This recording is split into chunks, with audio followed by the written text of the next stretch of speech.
저는 그 미소를 비웃음으로 해석했습니다. 아 진짜? 아, 그래요? 네, 전 전혀 깜짝 놀랐습니다 방금. 오. 그걸 자애로운 미소로 해석했다라는 게 인정을 충격이었어요. 받은 그런 왜 미소로 비웃음이에요? 봤었거든요. 현실과 말과 행동이 다른 거죠. 그러니까 저는 아마 영화 다시 보시면 조금 표정이 다르게 읽히실 수도 있을 텐데.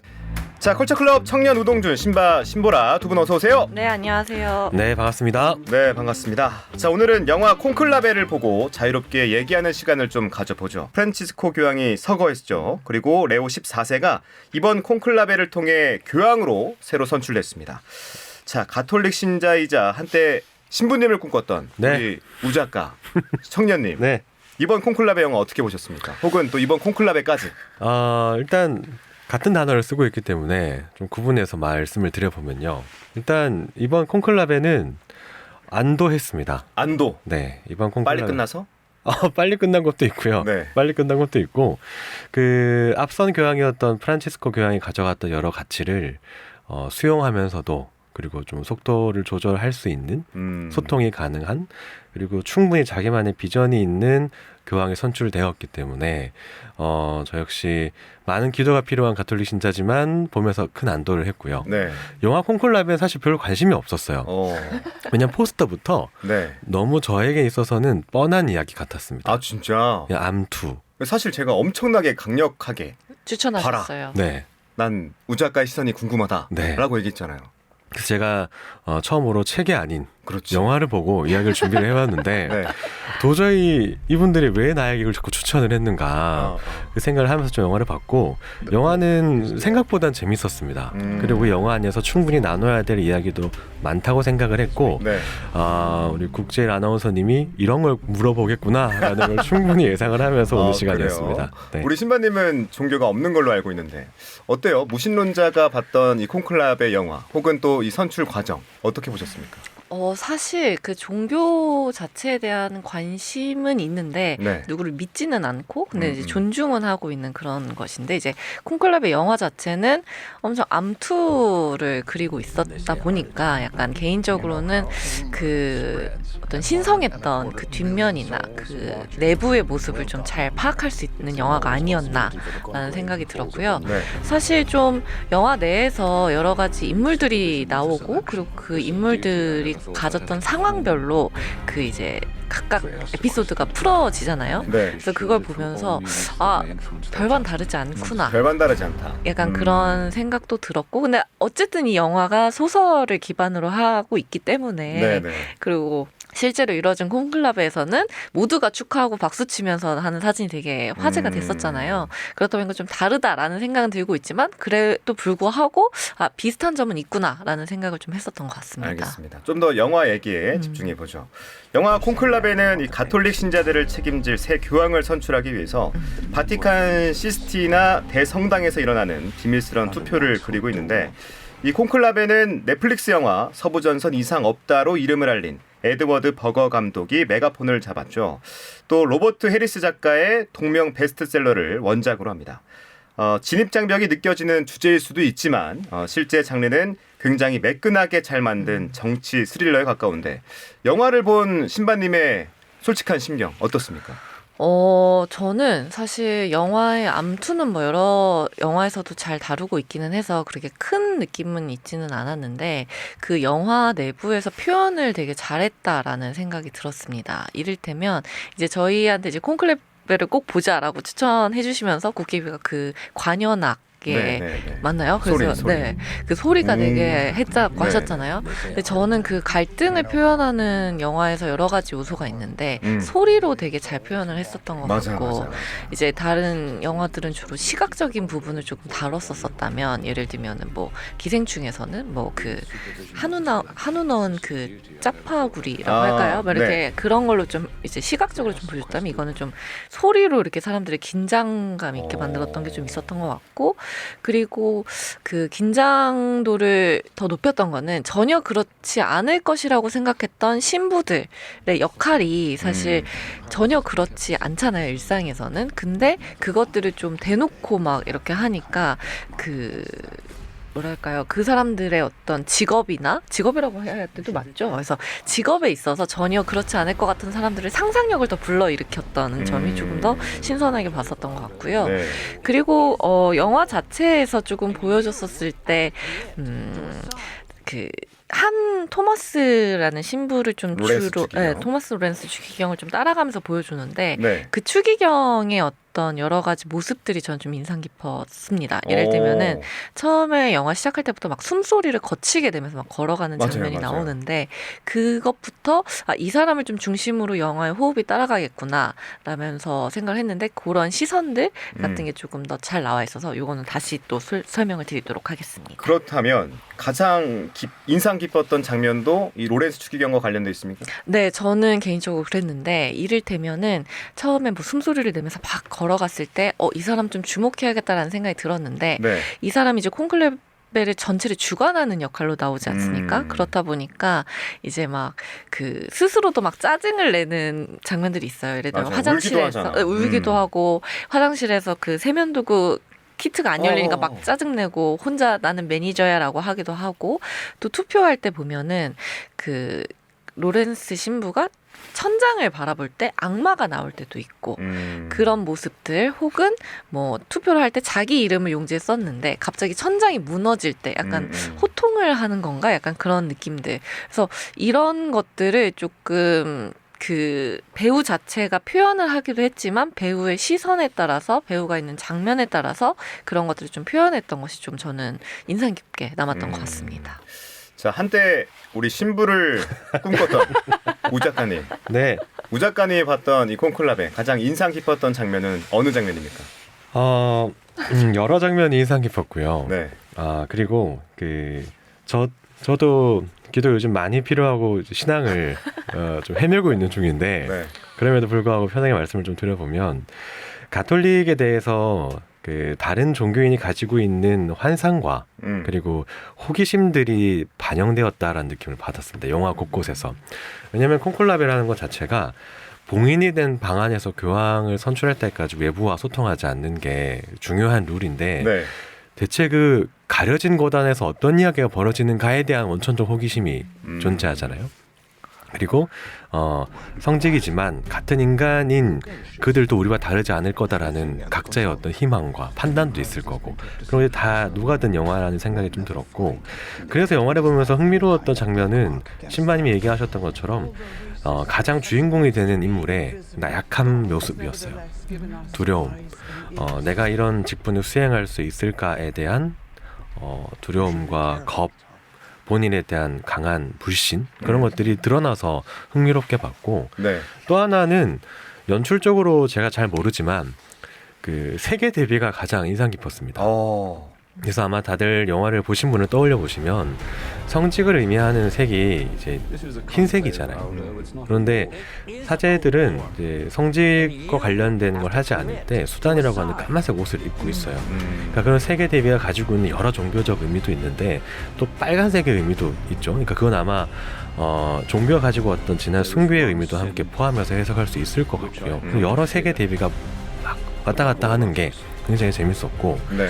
또 하나 저한테 특징적이었던 건 평신도가 별로 등장하지 않는 영화였어요. 네. 그러니까 성직이 아닌 사람이 별로 등장하지 않는.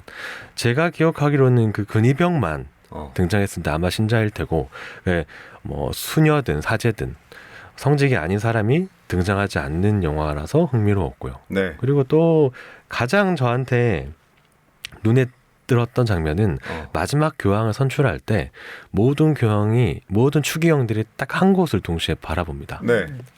창밖을 바라봐요. 폭탄으로 인해서 터져버린 창밖을 바라보는데 여러 의미가 있거든요. 그러니까 앞선 교황이었던 프란치스코 교황이 가장 강조했던 게 교회 밖을 나가라는 이야기였습니다. 세상을 향해 나가라는 이야기였고 그때 유일하게 추기경들이 세상을 바라봐요. 창 밖을 바라봐요. 그렇구나. 신자들이 모여있는 광장을 함께 바라보는 동일한 시선이 그때 나오고 네. 그때 일치된 의견으로 교황을 선출하게 되거든요. 그러니까 교회가 바라봐야 할 곳이 어딘가에 대한 메시지가 또 있어서 굉장히 또 영화 자체가 신학적 의미를 갖고 있기도 하다 생각을 하면서도 봤죠. 이건 제가 네. 캐치하지 못했던 그런 시선이었는데 네.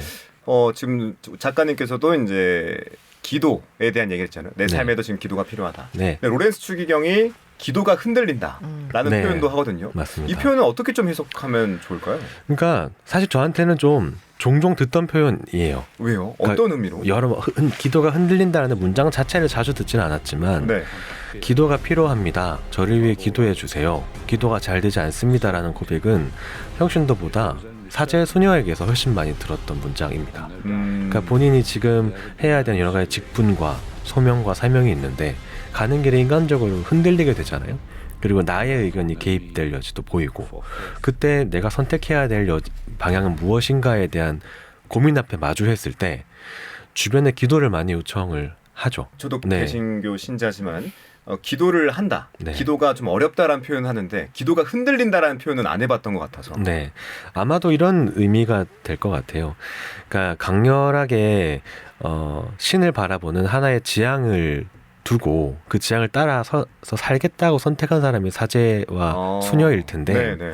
그 강렬한 하나의 지향이 더 이상 강렬하지 않고 흔들리고 토대가 위험해졌다는 걸 감지한 거겠죠. 그러니까 내가 처음 이 길을 왔던 그 최초의 목적에 대한 어떤 상실 혹은 이 직분을 계속하면서 보이는 현실에 대한 피로감 그런 것들이 막 마주하게 될 테고 네. 그때 처음에 가졌던 그 당신만을 바라보겠다 신을 향해서 바라보겠다라는 그 최초의 열망이 무너질 때 이런 표현을 쓸 수 있지 않나. 네. 그래서 기도가 흔들린다라는 표현 뒤에 나왔던 말이 직분을 내려놓기 위해 사직을 정했다라는 이야기도 함께 나오고 있기 때문에 본인이 지금 가져야 할 회복을 위해서 해야 될 건 지금 당장의 사명을 내려놓는 혼자서 오롯이 기도를 하는 시간이 필요하다. 그러니까 현실에 대한 피로감을 마주하는 게 가장 큰 원인이 아닐까 싶기도 해요. 네. 또 이 천주교에 대해서 이해도가 가장 높으시니까 하나 더 여쭤보고 싶다면 이 교황은 교황직에 오를 때 세례명이나 본명을 쓰지 않고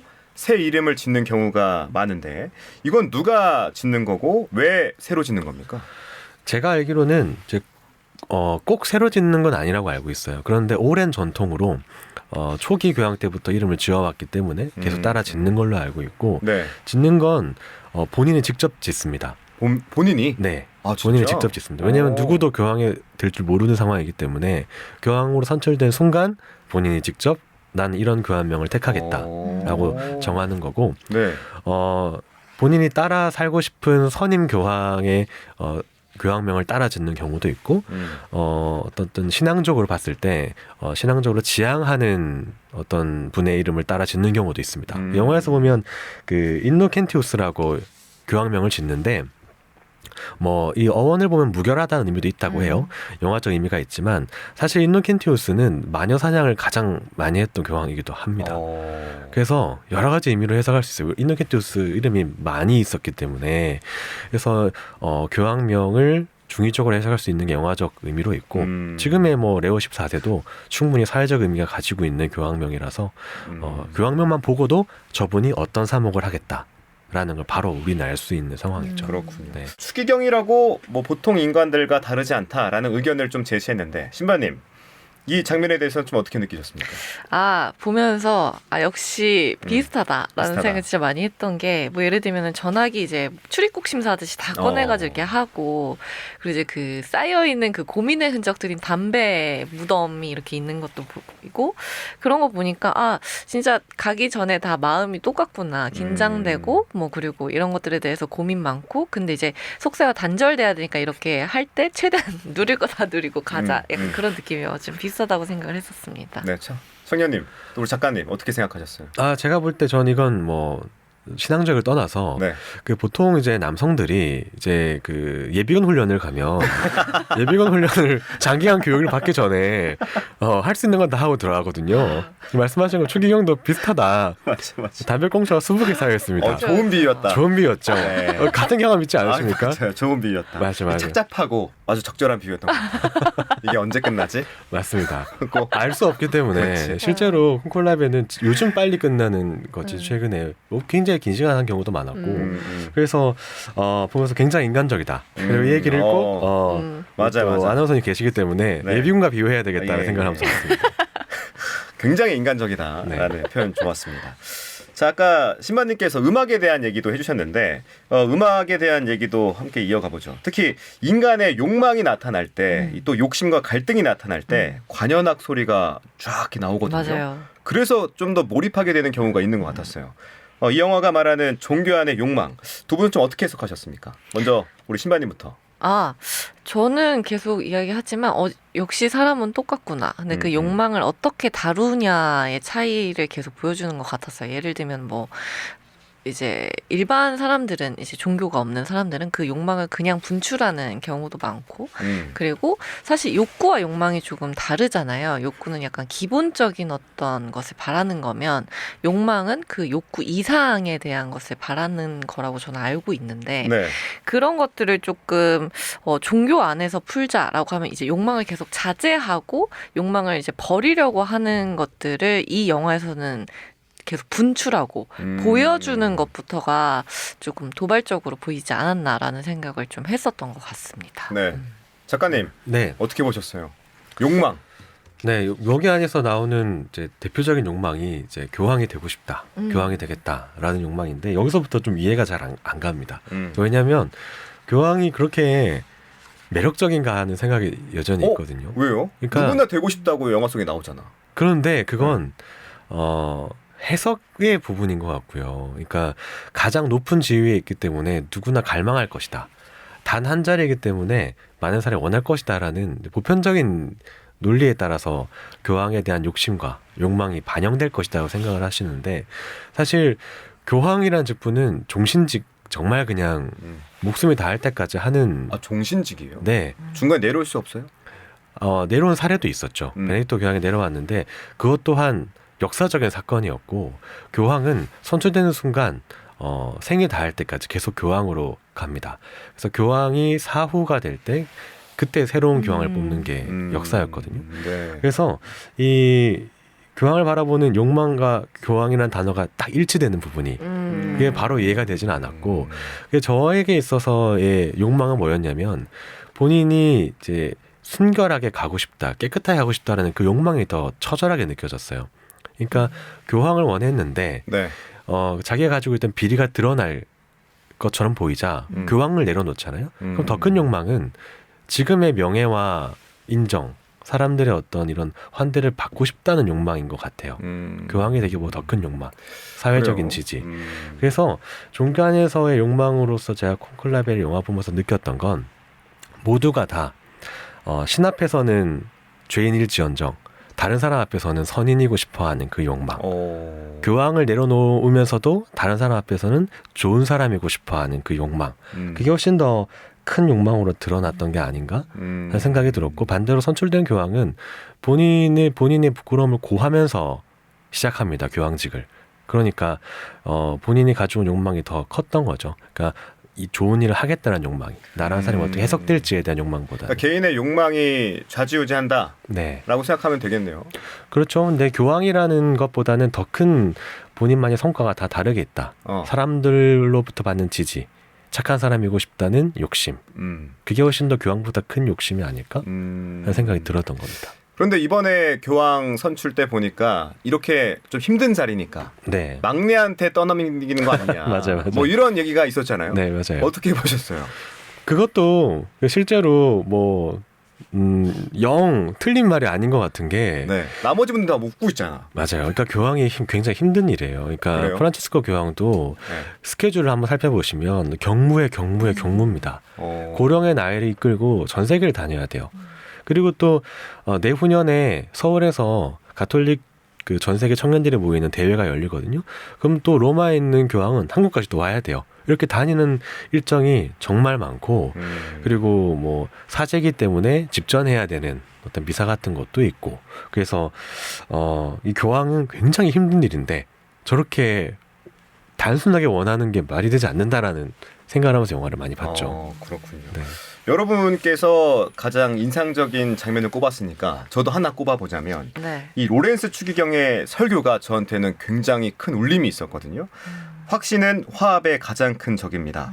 확신은 관영의 가장 치명적인 적입니다. 이런 내용의 설교였는데 이 대사 두 분은 어떻게 좀 해석하셨습니까? 저는 조금 이 대사가 어렵게 느껴졌었거든요. 어렵다. 왜냐면 이제 종교 관련해서 생각을 한다면 나의 신앙에 대한 확신은 있어야 되는 것이 아닌가? 그럼 이게 자신의 종교에 대한 확신을 좀 이렇게 의심을 가져야 되나? 약간 이런 생각도 들고, 근데 또 여기서 이야기했던 것처럼 이제 그 확신은 화합의 가장 큰 적이다. 이 문장이 되게 주요하게 보이긴 했었어요. 왜냐면은 어쨌든 로렌스 추기경이 그 안에서 이제 계파라고 할까요?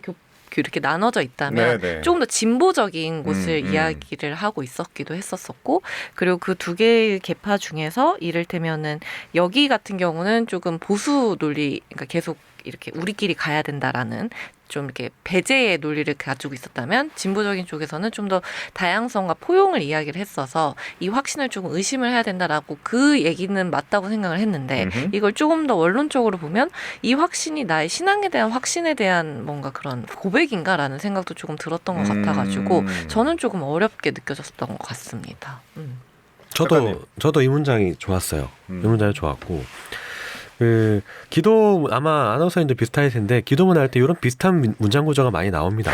문장도 많이 나오고 어려우실 텐데 이런 비유를 하면 어떨까 싶어요. 그러니까 아주 강한 빛을 느끼려면 주변이 어두워야 되잖아요. 네. 그러니까 내가 정말 강한 믿음을 가지고 이걸 확신을 하고 감각하기 위해선 의심이란 어둠이 필요한 겁니다. 그런 의미에서 이런 문장을 썼고, 그래서 믿음은 의심과 함께 존재한다 라고 보시면 될 것 같고, 그러니까 별이 낮에도 떠 있어요. 근데 태양 때문에 별이 안 보이는 거잖아요. 그러니까 태양이 져야 별이 보이는 것처럼, 그러니까 의심하지 않는 자는 신앙을 가지기도 어렵다라는 문장도 저도 많이 들었고, 그리고 이 확신이라는 부분에서 아까 얘기했던 기도와 연결되는 것 같은데, 제가 이제 신앙생활을 한참 열심히 할 때 이런 걸 하고 싶다라고 이야기를 하면 그 확신은 너의 생각인지 아니면 기도에 의해서 함께 신과 함께 얘기한 내용인지에 대한 질문을 많이 받았습니다. 그러니까 기도가 흔들린다라는 건 결국 확신을 피해가겠다라는 것 같기도 하고, 그리고 이 문장 자체는 저는 영화적인 설정을 다 떠나서 가톨릭적인 신앙, 그 가톨릭적으로 넘어서 개신교와 천주교 모두를 아우르는 기독교 신앙에 대한 메시지를 잘 보여주는 문장이 아니었나 싶기도 해요. 지금 대한민국의 모습을 보면 너무 확신만 있는 거 아닌가라는 생각도 드는데 대선 국면과 좀 엮어서 보면 어떻게 생각하세요? 너무 확신만 있지 않나라는 질문에 대해서. 확신이 가득한 대한민국이다. 오직 확신이 가득한 한 달이 아닌가 싶고, 그러니까 영화에서도 그 같은 그룹 내에서 치열하게 싸우잖아요. 그러니까 사실 재밌는 게 교황을 선출하는 게 직선제가 아니잖아요. 어느 정도 내각적 의미를 가지고 있는 게 콘클라베인데, 그걸 보면 대중이 갈망하는 걸 투표권을 가지고 있는 사람이 잘 바라볼 수 있는가? 이런 고민이 늘 들어요. 대중이 열망하는 그 주제에 대해서 이야기하는 사람이 소수라면, 그리고 그 안에서 강력한 힘을 가진 사람이 완력을 쓴다면 큰 권한을 가지고 있는 사람과 대중의 의미가 다를 수도 있겠다. 전 오히려 이걸 보면서 약간의 민주제에 대한 생각도 좀 많이 고민을 하게 됐고, 말씀하신 것처럼 지금의 선거와 대통령 선거 투표도 많이 관심 있고 또 보게 됐고요. 신바님 단전에서부터는 깊은 한숨을 내셨는데. 아, 제가요? 네. 제 귀에 이렇게 박혔거든요. 어떻게 보셨어요? 작금의 대한민국과 확신, 이런 키워드가 뭔가 어울리는 듯한. 네, 맞아요. 지금인데. 그렇죠. 영화에서 이제 보면서 그들도 다르지 않다라고 느꼈던 건 어쨌든 그 정치의 어떤 모습들을 계속 여기서 봤었어서 그랬었던 것 같기도 하고, 여기에서만큼은 이러지 않길 바랬는데 이런 것들이 좀 보여서 그랬었던 것 같아요. 그리고 좀 이게 희망이 있나라는 그런 고민이 좀 더 들었어요. 예를 들면은 어쨌든 콘클라베에서는 조금 더 지향하는 바가 이런 게 조금 더 포용, 다양성을 조금 더 이렇게 같이 가는 방면으로 조금 넓게 잘 끝났다고 생각했는데 이번 대선은 어떨까라는 그런 질문과 궁금증이 조금 많이 들었고, 그래서 결론이 사뭇 더 궁금해지는 그런 현실이 아닌가라는 생각이 들었습니다. 알겠습니다. 다시 시선을 영화로 돌려서 이번에는 수녀 얘기를 좀 해보고 싶어요. 아네스 수녀분이 저는 굉장히 또 인상적인 인물 중 하나였는데, 영화에 단 7분 51초 등장하는데 원작보다는 더 강렬한 존재감이 있었거든요. 교리에 따라 그림자처럼 지내야 하지만 침묵을 깨고 활약하는 캐릭터가 또 이 수녀예요. 상징성을 분명히 띠고 있을 것 같은데 이 수녀의 캐릭터 먼저 작가님께서 어떻게 네. 해석하셨는지 설명해 주시죠. 저는 이 수녀 캐릭터가 그렇게 막 긍정적으로 해석되진 않았습니다. 왜요? 그러니까 왜냐하면 그 수녀 캐릭터가 그 수녀 안에서 일어났던 일, 그 수녀 안에서 일어난 일을 이제 본인의 소관으로 처리를 하려고 하는 문제가 나와요. 그러니까 너무 이게 스포일러가 될까 싶어 제가 조금 조심스럽기는 한데 그 영화 안에서의 여러 가지 어떤 성추문 관련된 문제가 나오고 그걸 수녀가 먼저 인지를 하고 그걸 처리하는 과정이 나오는데 그 과정이 제가 뭐 경험했던 것들을 비춰서 해석이 돼서 그런가 그 결론이 문제를 드러내거나 직면하거나 해결하는 형태의 대화보다는 덮어내는 형태로 귀결되는 구조로 먼저 해석이 된 거죠. 그 수녀가 성추문의 당사자가 되는 수녀를 불러서 수녀 안에서 해결되게 하겠다라는 문제를 말합니다. 네. 그래서 이 과정에 이 문제가 쉽게 풀려고 하진 않겠구나, 저 수녀가. 라는 걸로 해석이 되어서 그 캐릭터를 긍정적으로 보이지는 않았고 수녀가 또 가지고 있는 개방성과 폐쇄성이 너무 양면적으로 나와요. 본인이 소관하고 있는 수녀에 대해서는 굉장히 폐쇄적으로 또 문제를 풀고 해석하려고 하는 태도가 나오고 반대로 이 전체 콩클라베를 관장하고 있는 로렌스 추기경이 봉인을 깨고 전임 교황의 방에 들어간 걸 발견을 함에도 불구하고 그걸 묵과합니다. 거기서 나오는 또 어느 정도의 수용성 그리고 본인이 순종하는 사제에 순종하는 기본적인 이런 수녀의 어떤 위치와 태도, 위계성을 받아들이는 모습 이런 것들을 보면서 저한테는 너무 익숙한 가톨릭 내부의 모순적 부분이기도 해서 그런 부분들이 좀 달갑게 보이진 않았고요. 이 수녀의 캐릭터가 마지막에 다른 추기경의 어떤 모습과 부조리함을 고발하기는 하지만 그 과정 또한 저에게 있어서는 너무 비현실적으로 좀 느껴지기도 해서 이 수녀 캐릭터가 영화에 대해서 몰입하는데 가장 방해했던 캐릭터이기도 합니다. 진짜? 네, 저에게 있어서는 그랬습니다. 아니 근데 제가 질문에 교리에 따라 그림자처럼 지내야 하지만 이라는 표현을 했거든요. 교리에 따라 그림자처럼 지내야 한다. 맞습니까? 이게 이 교리가 워낙 심오하기 때문에 제가 여기서 이제 그럼 맞다 틀리다가 말하는 순간 다른 의견이 올 확률이 농후하지만 본인의 생각은? 저의 생각은 일단 교리에 따라 그림자처럼 지낸다는 맥락이 뭔지는 이해가 가요. 왜냐하면 이 가톨릭이라는 종교 내에서 어느 정도 양떼가 되는 평신자와 만나는 사제가 우선되는 건 맞는 것 같고요. 그리고 그럼 가톨릭 교회 안에서 그럼 수녀의 역할은 뭐냐라고 하면 사실 수녀도 기도하는 개인입니다. 그러니까 다른 양떼, 평신자, 평신도들을 이끌어내는 직분보다는 일단 나와 함께하는 공동체 안에서 기도하고 수련하며 조금 더 신과 가까워지기 위한 과정을 택한 분들인 거죠. 그러니까 1차적으로 개인의 수양에 조금 더 방향성이 있지 않는가라는 생각을 개인적으로 하고 있고 그래서 교리에 따라 그림자처럼 지낸다라는 건 평신자와 사제와 수도자가 함께 있는 그 사이에서 사제와 평신도 사이에 중간 역할을 한다라는 의미로 해석하시면 좀 더 맞지 않을까 싶어요. 이 그림자라는 게 뭐 뒤에서 어둡게 이런 의미보다는 보이지 않는 곳에서 보이는 일을 하는 그러니까 뭘 치운다거나 깨끗하게 한다거나 혹은 다른 평신자들이 오직 기도에 집중할 수 있게 자리를 만든다거나 그럼 보이는 일들을 보이지 않는 곳에서 하는 그런 그림자적 역할을 한다는 의미가 함께 포함되어 있는 것 같고 물론 사제와 소녀의 외계적 관계와 모순에 대해서 이야기하자면 적어도 지금부터 3시간 정도는 더 얘기를 할 수 있지만 그 뭐 차근차근 한번 해보겠습니다. 자 이번에는 우리 신바님 의견이 궁금했어요. 같은 여자로서 이 수녀를 어떻게 바라보셨습니까? 사실 그 수녀, 가톨릭에서의 수녀에 대한 위치는 제가 청년님한테 많이 물어봤거든요. 네. 왜 이렇게 드러나지 않고 이 위치성이 왜 계속되는 것인가에 대한 질문을 했는데 여전히 어쨌든 영화에서도 비슷하게 나타난 게 있었던 것 같고 제가 옛날에 영화 소개를 했었을 때 백델 테스트라는 이야기를 했던 적이 있어요. 이제 성별로 봤었을 때 맞아, 영화에 맞아. 어느 정도의 차지하냐. 아마 이 영화는 거의 0점에 수렴하지 않을까 이런 생각을 하면서 근데 좀 저는 이제 수녀의 역할이 조금 여기서 이렇게 다뤄진 것 이외에 하나를 더 하자면 그 새로 온 그 신부님이 기도를 하라고 했었을 때 네. 뭐 예를 들면 모두의 평화 이런 걸 이야기하면서 수녀들의 어떤 공치사를 같이 기도를 했던 모습이 되게 인상 깊었고 그때 이 수녀가 되게 이렇게 자애로운 미소를 짓는 맞아요. 모습이 나와요. 네, 저도 기억이 납니다. 네, 그래서 그걸 보면서 그러면 이런 게 되게 일반적이지 않나 보다라는 생각이 오히려 저는 조금 들었었거든요. 그래서 그런 것들에 대해서도 청년님이 좀 궁금하긴 했었어요. 저는 그 미소를 비웃음으로 해석했습니다. 아 진짜? 아, 그래요? 네. 전 전혀 깜짝 놀랐습니다 방금. 그걸 자애로운 미소로 해석했다라는 게 인정을 충격이죠. 받은 그런 왜 미소로 비웃음이에요? 봤었거든요. 현실과 말과 행동이 다른 거죠.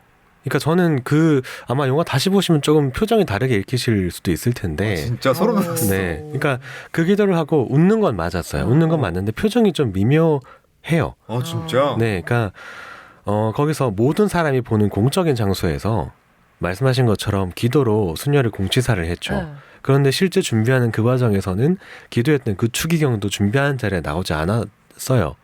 그러니까 실제로 문제가 되거나 과업을 하는 현장에서 배분하는 게 아니고 말로만 기도를 하는 거에 대한 조소라고 저는 해석을 했습니다. 그 영화를 진짜? 보고. 그래서 아마 이건 뭐 감독이 표현하지 않아서 모르실 수 있지만 보시면 그 미묘한 조소적 웃음이 조금 보이시지 않을까 싶긴 해요. 그러니까 천주교에 대한 이해가 없는 분들한테는 이게 우리를 신경 써주는 거구나라고 이해가 됐는데 만약에 청년님 같이 천주교에 대한 이해가 있는 분들은 이렇게 해석할 수도 있는 거예요. 그렇죠. 왜냐면 저도 어쨌든 저의 개인적 경험 그리고 수녀님들이 저한테도 말해주셨던 여러 가지 그 경험들 그 안에서의 위계와 어떤 고민들이 많이 저한테는 데이터가 있기 때문에 어쩌면 저한테만 그 미소가 다르게 해석된 거일 수도 있을 것 같아요. 근데 다만 분명한 그 현장에서의 영화에서의 웃음은 기쁨의 웃음은 아니었던 것 같습니다. 진짜? 나 너무 충격이다 네. 이거. 와. 만약에 이 자리에서 아나운서님이 오늘 방송 너무 잘하셨고 오늘 오늘 작가님 너무 좋았습니다라고 하면서 웃는다 해도 제가 그걸 정말 내가 잘해서 웃는 걸까 해석하지 않는다 조소인가 그런 고민을 저는 본다는 거죠. 그래요. 근데 영화에서도 그런 내용이 함께 포함되었다고 저는 봤어요. 한번 다시 한번 봐야겠다. 네네. 알겠습니다. 자 그리고 또 특이한 동물이 한 명 나와요. 한 명이 아니죠. 네. 말이 한 개체가 나오는데 거북이가 나오거든요. 네. 거북이는 어떻게 해석했어요? 작가님 먼저. 저는 이것도 좀 내용이 다를 거야. 저는 거북이가 두 가지로 해석을 했는데요. 하나는 선출된 교황 그 자체를 의미를 한다고 봤어요. 거북이가요. 어떤 거북이는 자웅동체의 거북이가 있습니다. 그걸 저는 교황과 연결했다고 해석을 했어요. 그래. 네. 그리고 찾아보니 그렇게 해석한 분들도 있더라고요. 그러니까 그 거북이 종이 정확히 자웅동체인지는 모르겠지만 여러 거북이는 자웅동체인 거북이가 많고 한 신체 안에서 남성성, 여성성을 다 가지고 있는 개체인 거죠. 그리고 영화의 결론이기도 하지만 주인공이 되는 인물도 비슷한 면모를 보이고 있고요. 그러니까 이건 결국 한 인간의 신체만 의미하는 건 아니고 교회라는 집단이 가지고 있는 남성성과 여성성의 융합을 의미하는 캐릭터였던 것 같아요. 그 전까지 남성과 여성성은 굉장히 크게 분할되어 왔었고 근데 너무 영화적 설정을 통해서 한 인물로 함축적으로 귀결시킨 게 전 너무 자기적이라고 보기는 했는데 왜냐하면 사제가 되기 위해서 신체 검사를 해야 합니다. 신체 검사를 해서 그 남성적인 성기능에 문제가 있으면 사제가 되지는 못해요. 네. 그렇기 때문에 저는 이거는 애초에 말이 안 된다.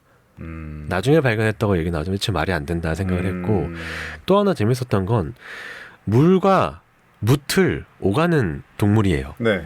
바다 물 안과 물 밖을 그것 또한 교회 안과 교회 밖을 오가는 성전 안과 성전 밖을 오가는 동물이 거북이기 때문에 그런 본인의 위치성을 바꾸는 개념도 사제와 교회에 부여하는 게 아닌가 하는 생각을 하면서 봤고요. 역시 좀 다르다. 네.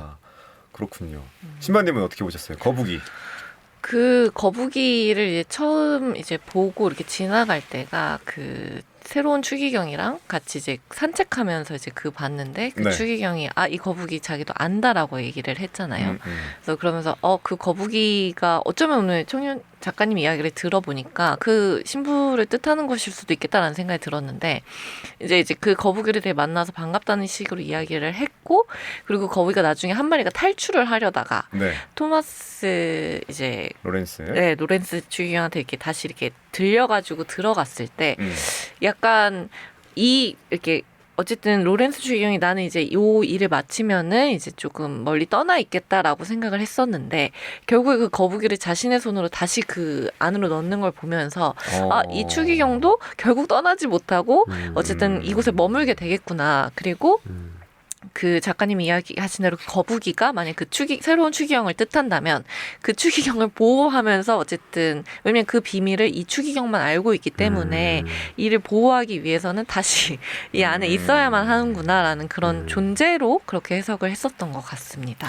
방금 말씀하셔서 떠오른 건데 이 로렌스 추기경만이 많은 정보를 접해요. 맞아요. 그렇죠. 다른 추기경들은 접할 수 없는 정보들을 이 정보를 통제할 수 있는 권한인 거잖아요. 네. 근데 그 정보를 뭐 시기 적절하게 해야 된다고 표현할지 모르겠지만 어떨 때는 풀고 어떨 때는 함구해요.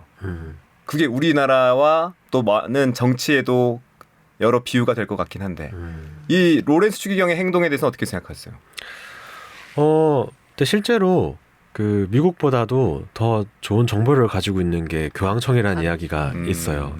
왜냐하면 2000년이 넘는 역사 동안 전 세계 곳곳에 사제와 선교사가 가 있기 때문에 많은 정보를 습득하고 있다는 풍운도 종종 들었었고 그 정보에 대한 얘기를 해보면 이 암이라고 하는 지식에 대한 부분이 저주처럼 해석될 때가 많잖아요. 그러니까 암이 해방이 아니고 고통이 될 때가 굉장히 많은 것 같고 그리고 어느 때는 그 정보도 덮자는 이야기도 하고요. 누군가를 위해서. 실제로 본인이 알고 있는 걸 제일 마지막 끝부분에서는 덮어주기도 하고 그러니까 우리가 요즘 가장 익숙하게 드는 게 알 권리라는 얘기를 되게 많이 하면서 했는데 과거에는 정말 알 권리가 권리의 차원이었고 자유와 가치의 차원이었지만 요즘은 알 권리라는 것을 통해서 너무 많은 것들을 파헤치고 그냥 당사자가 원하지 않는데도 꺼내지는 경우가 많은 것 같아서 저는 오히려 그런 고민을 연결해서 많이 했던 것 같아요. 우리는